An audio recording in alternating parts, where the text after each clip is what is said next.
I'm Aram, executive editor and prospect analyst at justbaseball.com, and I'm going to take you through prospects who should absolutely be on your radar right now and have made some big moves in our top 100 list that you can see at justbaseball.com. Starting with what could be the best pure hitting duo in the minor leagues, the Tigers boast that with Kevin McGonagal and Max Clark, their number 1 and 2 selections in the 2023 draft. McGonagal was dealing with an ankle issue at the start of the season, but has quickly made up for lost time, piling up 21 hits in 14 games since returning to high A, including 8 doubles and 2 homers. For my money, he's the best pure hitter in the minor leagues. Over his last 95 games, McGonagal is hitting .318 with a .411 on base percentage while striking out less than 10% of the time against a 14% walk rate. But it's not like the elite bat to ball comes with a lack of impact. He has a 44% hard hit rate in that span with 39 extra base hits, including this 112 mile per hour laser beam at the end of last season. McGonagal has even progressed nicely at shortstop, where he looks like he can provide at least average defense. Not only does he deserve to be considered one of the best prospects in baseball, but I wouldn't be shocked if he hits his way to a late season opportunity with the big league club by season's end. His teammate Max Clark has really closed the gap between them bat to ball and approach wise after making some swing adjustments heading into the 2025 season to widen his contact window, especially against secondaries. As you can see from the open view, his barrel turns behind him and his weight is not shifting forward as prematurely with the adjustments that he has made. The results are impossible to deny, seeing his contact rate against secondaries jump by more than 15%, while his zone contact rate against all pitch types has jumped from a solid 85% in 2024 to an elite 92% in 2025. The adjustments have also helped Clark hit the ball harder, seeing his average exit velocity jump from 87 miles per hour last season to 89.5 miles per hour this year. Pair all that with improved plate discipline, and that's how you have a hitter who is walking 6% more than he is striking out this season. Never really understood people pointing to Clark becoming a star once he could tap into plus power that may never end up being there. This is how Clark becomes a star, becoming a borderline 70 grade hitter with the ability to hit hardline drives to all fields. He'll still hit his homers. He's strong, but pair that offensive profile with plus speed and defense in center field, and you've got a dynamic top of the order talent. I'm not sure I can remember a prospect with more helium through the first quarter of a season than Luis Pena of the Brewers. He put up some of the best surface level numbers in the Dominican Summer League last year, but the batted ball data was several notches below his teammate and consensus top 30 prospect, Jesus Mate. All Pena needed was one offseason to close the gap, making some mechanical adjustments to pattern his load more smoothly and engage his lower half while working hard at the Brewers complex to improve his functional strength. And the shift in contact quality from his age 17 season to his age 18 season has been astounding, especially when you consider the fact that he skipped the Arizona Complex League and went straight to low A. Pena effectively went from a slash and dash type of hitter to a guy who's flashing plus raw power. His 90th percentile exit velocity jumped from 100 miles per hour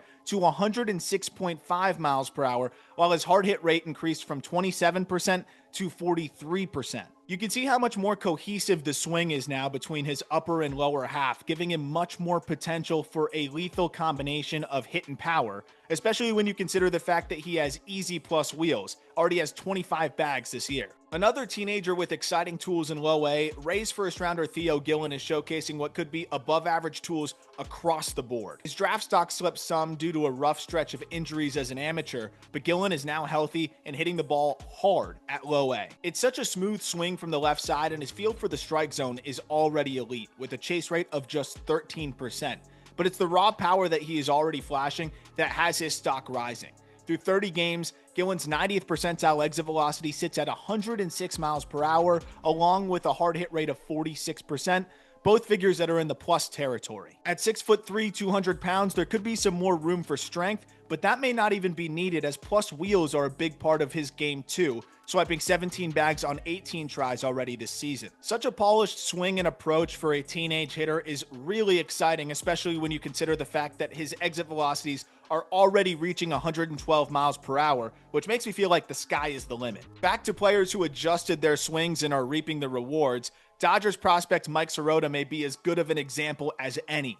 Initially viewed as a top 10 pick, Heading into the 2024 season, Sirota struggled through the first half of his draft year, and while he finished strong, it wasn't enough to regain his draft stock, slipping to the Reds in the third round. Before he even played a professional game for the Reds, he was shipped to the Dodgers in the Gavin Lux trade. The Dodgers took a conservative track with Sirota for a college bat, starting him at low A, where he unveiled an adjusted setup and where he looked much more athletic and is simply in a better position to get his best swing off. He's now more upright with his hands higher, previously being so crouched and closed off that it made it difficult for Sirota to interact with the ground properly, failing to engage his lower half and resulting in an armsy swing that created challenges with velocity as well as a path that was in and out of the zone too quickly. Sirota hit just 150 against fastballs 90 plus miles per hour in his draft year with a ground ball rate that ascended over 50%. He looks like a completely different hitter now. It helps that he is statistically one of the best hitters in minor league baseball to this point, but the bat speed is that of a top 10 pick, and he has very quickly proved to be too good for low A.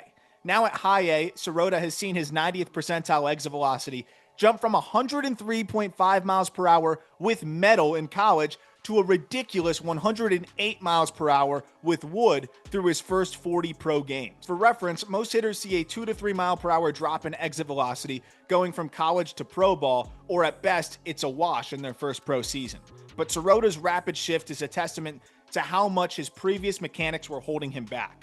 After producing just 2 batted balls, 105 plus miles per hour in his junior season, Sirota has already torched 25 batted balls north of 105 miles per hour through his first 40 pro games. Pair the drastic uptick in power with an extremely patient approach and the ability to stick in center field, and that's why Sirota has quickly hit his way onto our top 100 list, even though the hit tool may ultimately be fringy. The only prospect whose power shift could rival Sirota's is Blue Jays' top prospect, Arjun Namala. The 2023 first-round pick got off to a slow start to his pro career, hitting just 167 through his first 29 games at low A with a 34% strikeout rate. Around this time last year, the Blue Jays placed Namala on the development list to rework his setup and swing. His bat is now flatter in his setup, making it easier for him to get on plane, while his lower half is set up by starting slightly more coiled into his back hip, loading into it and holding it more easily and effectively. The most obvious shift is the bat path. He gets on plane earlier thanks to his adjusted setup, but you can tell in his month and a half on the development list in 2024 that he found a way to stay through the zone longer and maintain his direction. Since coming off the development list at the end of last June, Namala has launched 21 home runs in 103 games between low A and high A, while cutting his strikeout rate by nearly 10%. The most eye-opening shift is his ability to hit breaking balls, posting an OPS over 1,000 so far against them this year at High A Vancouver. Namala's improved contact ability and approach have helped him already tap into what is above average power, but the wiry 19-year-old has room for more strength in his frame as well. Considering his above average defensive potential at shortstop as well, Namala could easily be a top 50 consensus prospect in the game by mid-season, already jumping from 92 to 50 on our latest update. If you enjoyed this video, be sure to subscribe to our new channel here on the Just Baseball Originals, but also check out the Call Up podcast where we're breaking down these prospects all the time, and of course justbaseball.com, where you can find detailed write-ups and updates on all of the top prospects in baseball.